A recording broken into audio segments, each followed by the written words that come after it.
But also, Che was a really bad Marxist-Leninist. And here's the problem why. Because if you read Che, Che has this weird amalgamation. In his revolutionary theory, it is all about the subjective factors. If you read Guerrilla Warfare, the entire Foucault theory is basically that a bunch of heroic revolutionaries, by pure will and guts and die-hard, yippee-ki-yay, well, I won't finish that because it's going on the internet, can overthrow a government.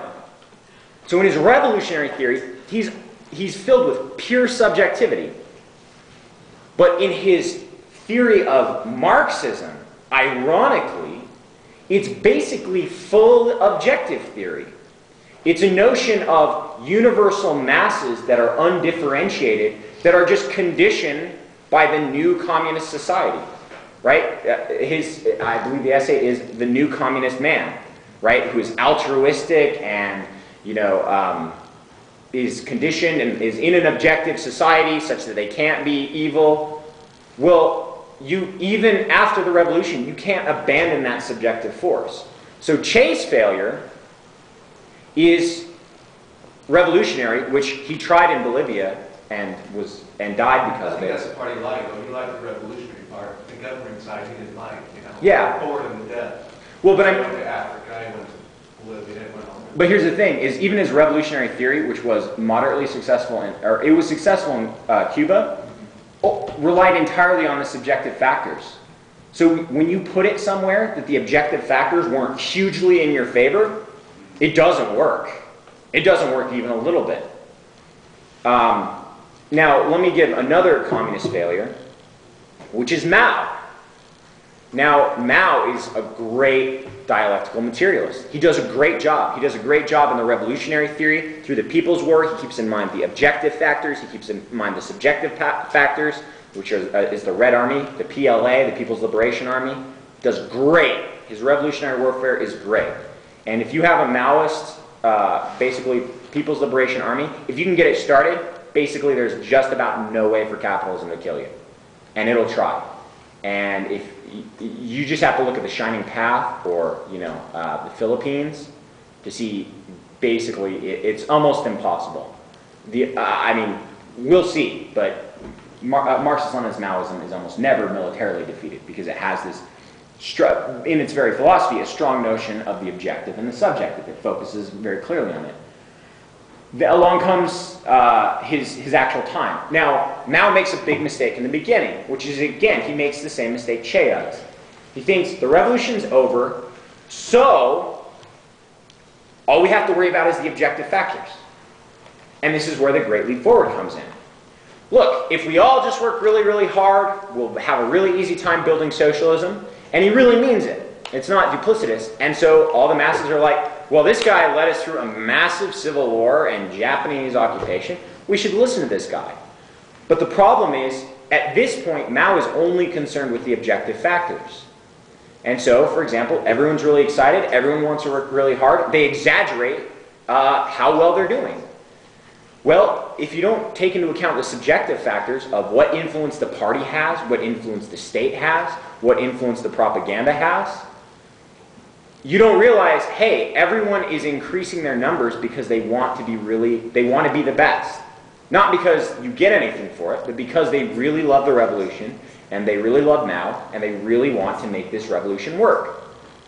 Well, when you're using bad objective knowledge, you're bound to make colossal mistakes, which Mao did, and was rightfully removed from his position. But then, what he notices is even these revolutionaries that have been with him from a really long time, Deng Xiaoping, Luo Xiaoqi, he notices that subjectively, they are guiding the country towards capitalism. They are capitalist enders, which is, right, that's their end. There's communist rotors and capitalist rotors, and that's what they're going for.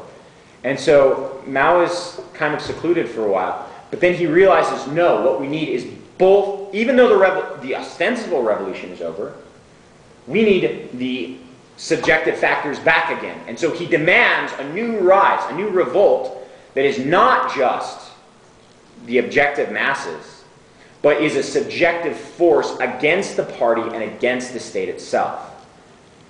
And he gets it. And the Cultural Revolution is this second revolution of objective and subjective forces. And the people are rising up, and they are being successful, and they are seizing control of factories, and they are organizing, and they are unifying, and it is working, and it's working amazingly well. You have barefoot doctors who are, teaching. You have doctors going to the countryside, teaching people healthcare. You have people getting better healthcare than ever before. You have factories being run by workers. But then Mao gets scared, right? There's huge tensions with the Soviet Union. And the objective fact of China, with border skirmishes against the Soviet Union, with the United States and the Western powers threatening them, Mao ceases to have faith in that subjective force. And so essentially, he calls it off. Because of course, objectively, right, if your nation's going to go to war, you don't want these crazy people like having revolution and, seizing factories. You're about to go to war. It makes a perfect objective sense. And so what we need to do as revolutionaries is we need to learn that tension. That subjective factor is always going to meet resistance from the objective conditions, and we need to hold to it.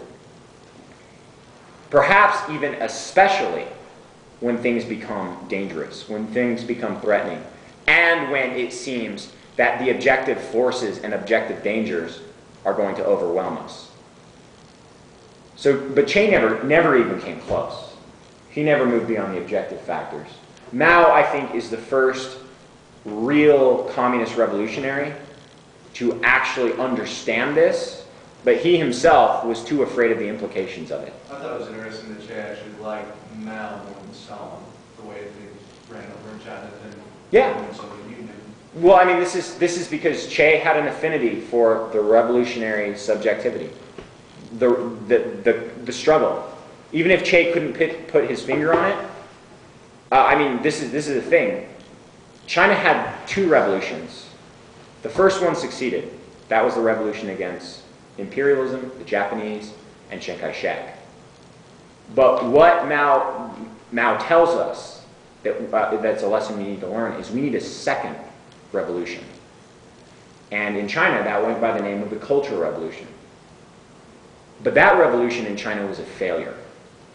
And it was a failure because of Mao and the subjective forces of the party that Mao controlled. Because it's important to note that the party was split between Deng Xiaoping and Luo Xiaoqi and Mao Zedong and Lin Bao. And basically Lin Bao fled. He fled the People's Republic of China, and he either his plane crashed, or he was killed.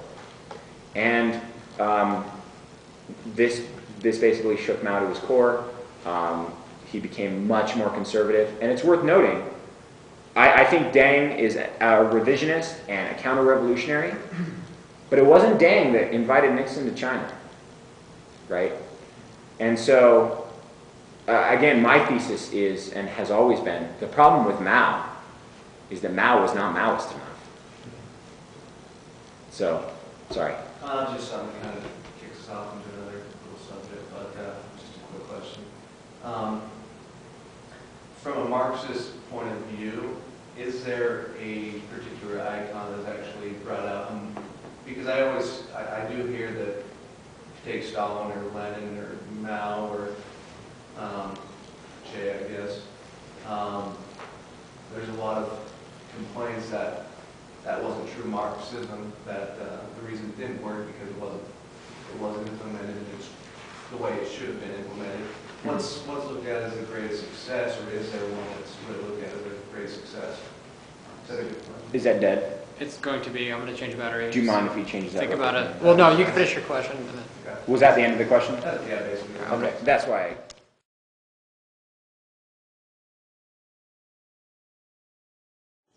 Yes. So how you train train new generation of people not to be dependent and actually give to the community, give back is just from a very young age, just about creating them to have that mindset. No, actually, that's the problem, is that is actually the failure of previous communist generations.